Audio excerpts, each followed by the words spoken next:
পদে মায়েরা লাঞ্ছিত হচ্ছে, বোনেরা লাঞ্ছিত হচ্ছে কেন? আমাকে একজন প্রশ্ন করেছিল, এত কীর্তন হচ্ছে, এত ধর্মসভা হচ্ছে, এত ধর্মকথা হচ্ছে, তাহলে এই সব সন্তানগুলো এরকম হচ্ছে কেন? আমি কি বললাম জানেন? এসব সন্তান কারা জন্ম দিচ্ছে? এই আমার আপনার মতো পিতামাতারাই জন্ম দিচ্ছে। সন্তান নেওয়ার পূর্বে তুমি গৌর গোবিন্দ চরণে কোনদিন প্রণাম করেছিলে? তুমি তাদের কাছে প্রার্থনা করেছিলে সুসন্তানের জন্য? প্রার্থনা করেন। দেবতার সৃষ্টি হলো আর অসুরের সৃষ্টি হলো কি করে একটু বলি শুনুন। এখানে অনেকে আছেন কাশ্যপ গোত্র, অনেকে শাণ্ডিল্য গোত্র, বিভিন্ন গোত্রের মানুষজন আছেন ভক্তরা। কাশ্যপ গোত্র মানে কি? আমরা কশ্যপ মুনির বংশধর, আর কশ্যপ মুনির বংশধর হয়ে আজকে আমরা মুরগির ঠ্যাং চিবাচ্ছি। মুরগির মাংস যত না খায় দেখবেন ছাট বিক্রি হচ্ছে বেশি। তা যাই হোক, যার যেটা ভালো লাগে খাক, পরে বুঝতে পারবে কি হচ্ছে না হচ্ছে। কশ্যপ মুনির স্ত্রী, দুজন স্ত্রীর কথা বলবো, দিতি আর অদিতি। দিতি এবং অদিতি, এই দিতি এবং অদিতির মধ্যে একজন স্ত্রী এসে কশ্যপ মুনি ধ্যান করছে।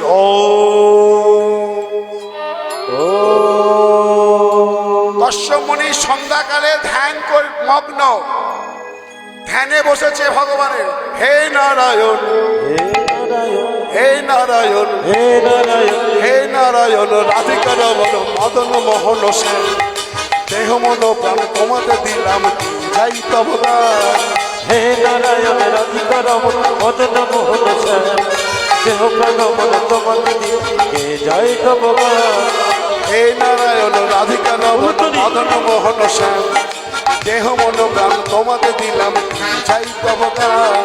হে নারায়ণ, রাধিকা রমণ মদন মোহন সেন, দেহ প্রাণ মন তোমাতে দিলাম, জয় জয় গান। দিও না প্রভু, দিও না প্রভু দুঃখ, প্রভু দিও না অহংকার, সারাটি জীবন সাজাতে পারি ভক্তি অহংকার। দিও না প্রভু দুঃখ, প্রভু। বন্ধ করো, পূজা পাঠ বন্ধ করো।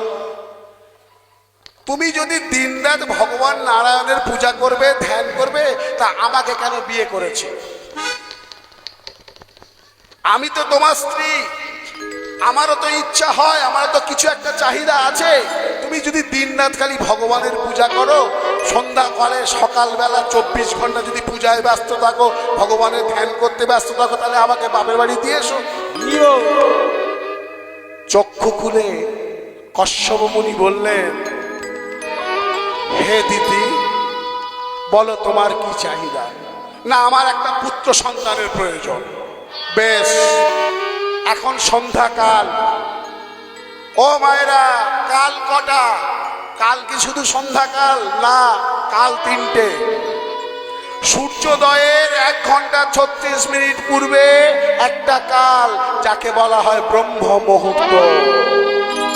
সেই সময় সাধু, যোগী, মুনি, ঋষি এনারা গঙ্গা বক্ষে স্নান করে জগতের কল্যাণের জন্য প্রার্থনা করে। আর একটা কাল মধ্যাহ্নকাল, দেখবেন সূর্য আপনার মাথার উপরে, আপনার ছায়া মাটিতে পড়বে না, ওটা একটা কাল। ওই সময়ে অনেকে স্নান করার পরে তুলসী বৃক্ষে জল দান করে। আর একটা কাল হলো সন্ধ্যাকাল। সন্ধ্যাকালে কি উচিত?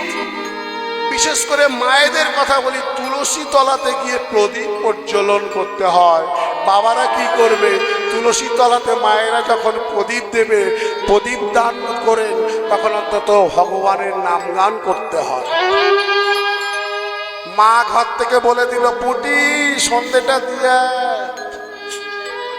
রেশন কার্ড আলাদা, ভোটার কার্ড আলাদা, সবকিছু আলাদা আলাদা ফ্যাসিলিটি পাচ্ছ, তাহলে পুটি যদি সন্ধ্যে দেয়, পুটির উপকার হবে, তোমার কি হবে? কিন্তু মা তো বসেছে সিরিয়ালে, সিরিয়াল ছেড়ে উঠতে পারছে না, বাধ্য হয়ে তাই মেয়েটাকেই সন্ধ্যা দিচ্ছে। যাই হোক, সন্ধ্যা কেন হলো বলার সময় আর নেই। এই সন্ধ্যাকালে ভগবানের নাম গান করা উচিত। কেন সন্ধ্যাকালে ভগবানের নাম গান করতে যাব? আমি যদি রাত 12টায় করি আমার কি অসুবিধা আছে? আমার সময় নেই, আমি রাত 12টা 1টার সময় আমি করতাল বাজে যদি নাম গান করি, কি সমস্যা আছে? না, সন্ধ্যাকালে ভগবানের নাম গান করতে হয়। কেন জানেন? পরম বৈষ্ণব দেবাদিদেব মহাদেব প্রত্যহ সন্ধ্যাকালে তার ভূত পেত অনুচরগণকে সঙ্গে নিয়ে এই ধরিত্রীতে অবতীর্ণ হন। প্রত্যেক গৃহে গৃহে তার কিন্তু নজর থাকে। যে গৃহে ভগবানের নাম গান হয় তিনি স্বয়ং ভগবানের নাম গান শ্রবণ করার জন্য সেখানে উপস্থিত থাকেন, তাদেরকে আশীর্বাদ করেন। আর যে গৃহে ভগবানের নাম গান হয় না, খালি পদে পদে ঝগড়া করে যারা, দেবাদিদেব মহাদেব তার ভূত পেত অনুচরগণকে বলে দেন, তোরা ওখানে যা, ওদের বাড়িতে গিয়ে ঝগড়া হচ্ছে, আরো বেশি করে ঝগড়া লাগা। তাই অনুরোধ আপনাদের কাছে, সময় যদি একটু পান সন্ধ্যাকালে তুলসী তলাতে গিয়ে একবার করতালি দেবে, ভগবানের নাম গান করবেন। হে নারায়ণ রাধিকা রমন মদন মোহন শ্যাম, দেহ মন প্রাণ তোমাকে দিলাম, যাই তব গান। হে নারায়ণ রাধিকা রমন মদন মোহন শ্যাম, দেহ প্রাণ মন তোমাকে দিলাম, যাই জয় গান। হে নারায়ণ, হে নারায়ণ রাধিকা রমন মদন মোহন শ্যাম, দেহ মন প্রাণ তোমাকে দিলাম, যাই তব গান। হে নারায়ণ রাধিকা রমন মদন মোহন শ্যাম, দেহ প্রাণ মন তোমাকে দিলাম, জয় জয় গান।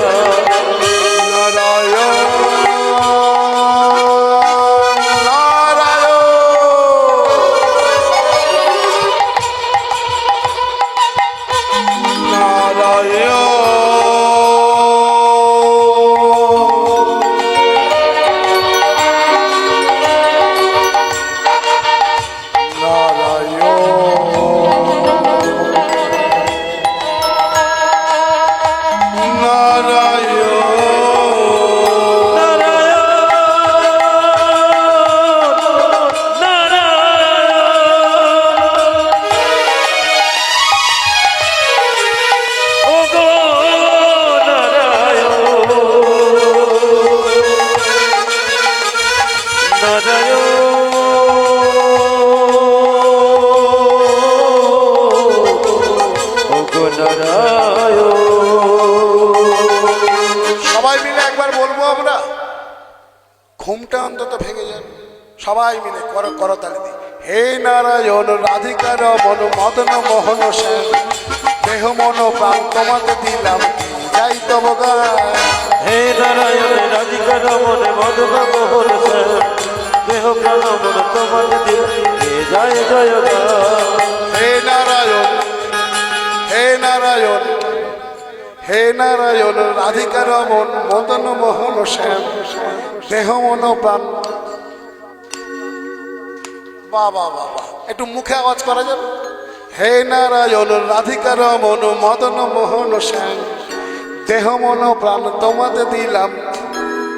বাবা বাবা, খুব ভালো লাগে। হে নারায়ণ, হে নারায়ণ রাধিকা রমন মদন মোহন শ্যাম, দেহ মন প্রাণ তোমাতে দিলাম, যাই তব গান। বলো রাধে।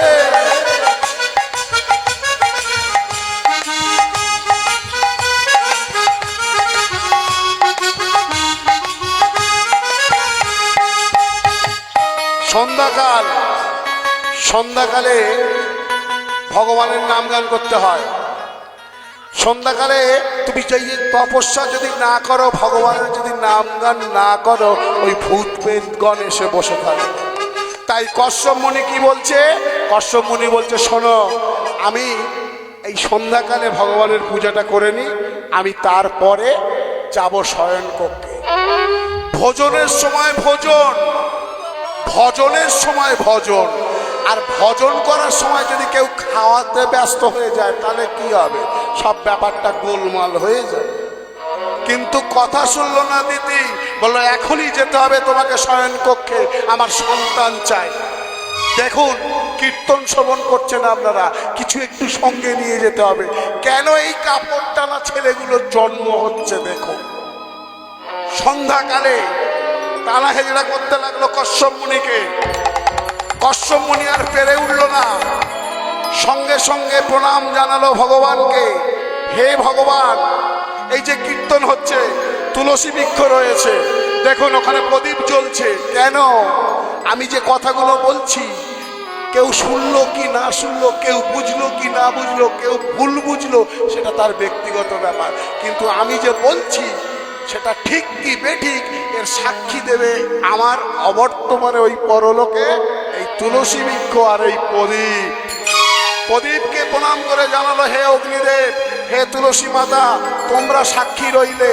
আমি শয়ন কক্ষে যেতে চাইনি, আমার স্ত্রী আমাকে জোর করে শয়ন কক্ষে নিয়ে যাচ্ছে, বাকিটা এবারে আপনাদের ব্যাপার। শয়ন কক্ষে গেল, মিলন হলো, ওই গর্ভে ঢুকে গেল কি ওই যে হিরণাক্ষ আর হিরণ্যকশিপু। স্বর্গের দ্বার পাল ছিল জয় বিজয়। সনকাদি ঋষিগণের অভিশাপে তারা রাক্ষস কুলে অসুর কুলে জন্মপ্রাপ্ত হয়েছিল, কিন্তু ভালো গর্ভ খুঁজে পাচ্ছিল না। যেমন গর্ভ হবে তেমন তার মা, মাটি যেমন হবে মানুষটি তেমন হবে। ওই রকম অসুরিক প্রবৃত্তির জন্য গর্ভে দুটো সন্তান এলো, দুটো অসুরের সৃষ্টি হলো। তা ওই রকম অসুর সন্তানদের তো জন্ম দিচ্ছি কারা? আমরা। তাই দেখছেন না আজকাল কি হচ্ছে রাস্তাঘাটে? এই হচ্ছে আগত কলিযুগের পিতা মাতার জন্য তাদের সন্তানের মৃত্যুর কারণ। অর্জুন বলল, তাহলে এই রকমই চলবে? বলল, হ্যাঁ, পিতা মাতা যেমন শিক্ষা দেবে তেমন শিক্ষা। তাহলে 5 ভাইয়ের প্রশ্নের উত্তর আপনারা পেয়ে